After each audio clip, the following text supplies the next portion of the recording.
um câncer para os Estados Unidos, porque poderia gerar uma série de revoluções em cadeia nos outros países latino-americanos.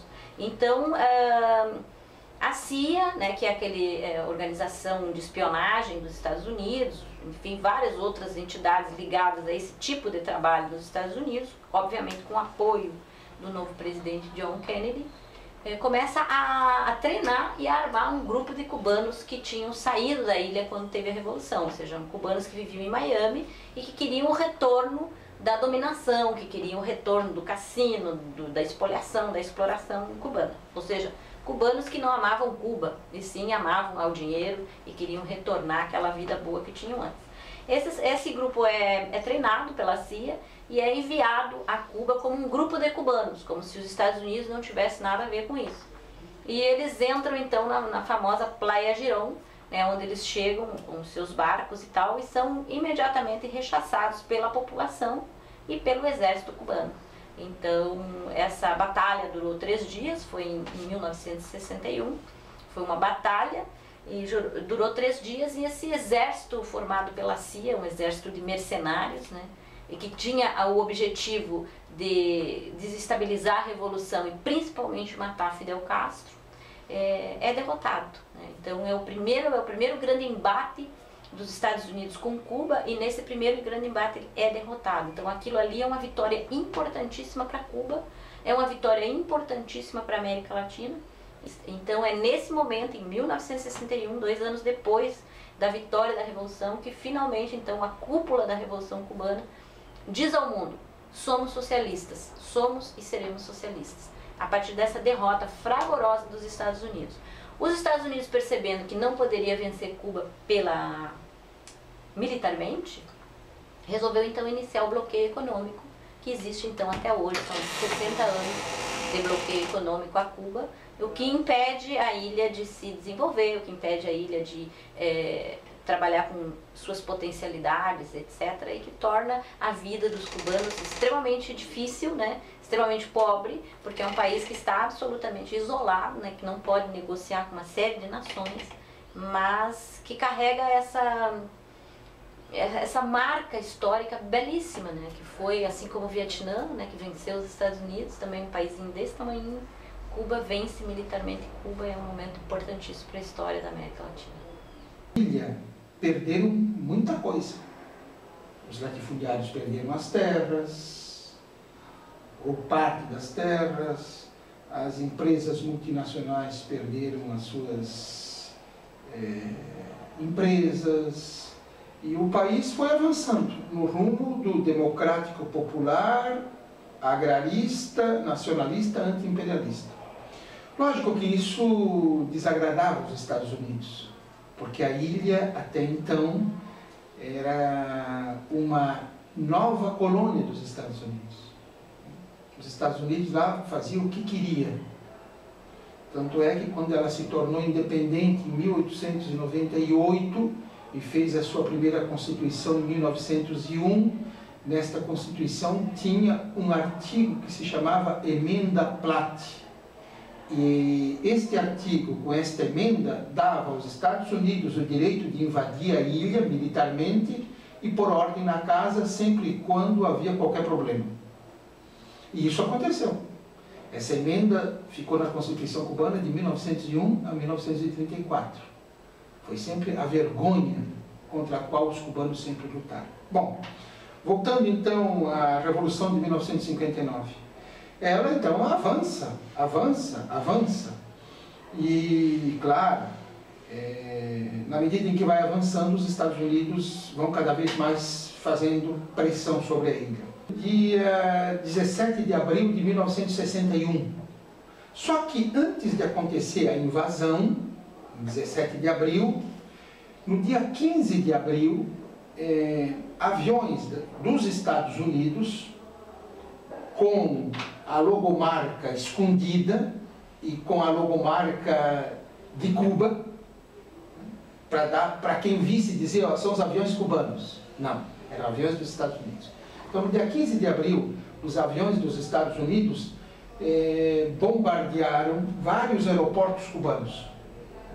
Para quê? Para fazer a invasão e esses aeroportos não ter mais os aviões para se levantar e atacar a invasão. Bom, nesse bombardeio do dia 15 de abril em vários aeroportos, vários cubanos morreram. Vários cubanos morreram.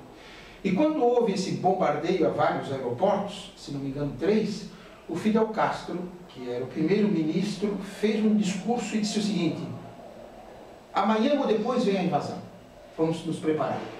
Eles estão destruindo os nossos aviões e agora vão invadir. E como é uma ilha, o que o Fidel Castro fez? Todo mundo tem que ficar em alerta, porque a gente não sabe por onde é que eles vêm.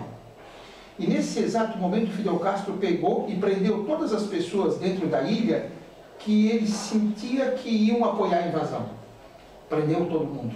Claro, porque se essas pessoas estão soltas, tem a invasão, elas vão apoiar a invasão. Prendeu. Então já eliminou a possibilidade de os invasores terem apoio dentro. E em seguida eles se prepararam.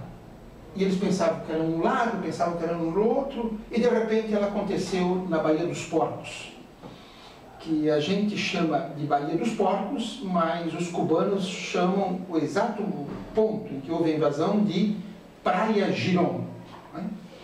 Então nessa invasão, o objetivo dos cubanos era: eles entram e nós vamos para cima deles, não deixamos eles ficar aqui 72 horas.